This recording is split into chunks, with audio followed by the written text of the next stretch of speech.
the Senate just passed something known as the Saving Kids from Dangerous Drugs Act of 2009. Good to know that the United States Senate is hard at work on the business affecting the country. They're going after, they're solving the problem in the Gulf.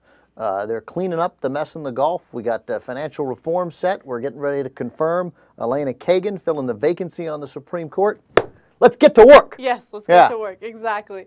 So what they're planning on doing is giving people double the penalties for trying to sell or use food that has pot in it. So let's say you're caught with possession of a bag of pot, right? The penalties for that is going to be less than the penalties you'll get if you are in possession of pot brownies. Right. So they've cracked down, what you're telling me, on pot brownies. Yes, absolutely. All right, thank God. Yes. This is insane. So this includes language that could make the fines and jail time for cooking and distributing pot brownies double those for possessing regular uncooked marijuana. I got an idea. How about just dropping the punishment for any of it? Exactly, absolutely. Like if you have a certain amount and you're going to have like a widespread sale of it, I got it. I got it. But if you're like making some pot brownies and you're giving it to people who want pot brownies, who cares? Exactly. I can't think of anything that police officers would be less interested in doing with their time other than going around checking people's papers. How do you enforce it?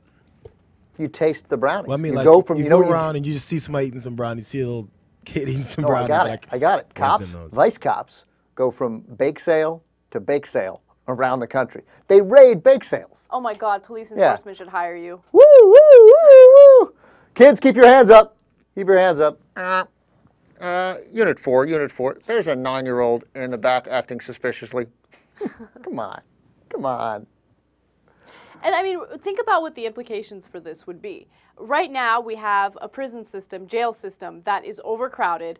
People who are regular drug offenders can't even serve their full sentence because we have overcrowding. So another story we'll get to. Another story we'll get to. So this is just a waste of time. Senate wastes more time voting on ridiculous bills like this than anything else. I understand the business of the Senate's complicated and the financial reform is complicated, but it's it's somewhat galling that saving kids from danger. I got it. You can't give marijuana to kids in brownie form or in whatever other kind of form. Have you ever had a pot brownie? No. No, neither have I. And obviously, you can't give it to people who don't want it or who don't know what it is. But if they want it, what are you doing? Yeah, all right. Anyway, ridiculous.